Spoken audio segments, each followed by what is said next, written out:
Catherine Bernardo update. Yung ganap ngayon ni Catherine sa kanyang IG story. Kasama niya ang kanyang glam team. Mukhang may work ngayon si Catherine.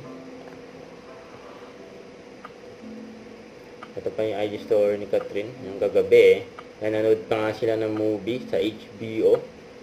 Bonding nila with Family Bernardo. Siyempre, hindi mawawala ang Great Taste White Coffee ni Catherine. Endorsement niya. At ng Sunday din, ay Sunday service din si Catherine, just a church, ay mga kasama ni Catherine. Yan din si Alora. Ito post ni Miss Rhea Tan, fangirling, thank you our darling Catherine Bernardo. During concert ni Darren Espanto sa Araneta Coliseum.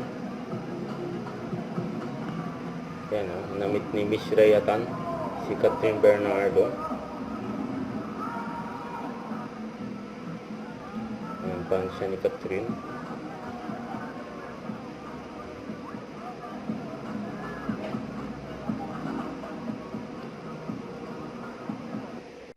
Huwag kalimutan mag-subscribe, click ang notification bell para ma-update. Ito po ang short reaction vlog. Bye guys, thank you for watching.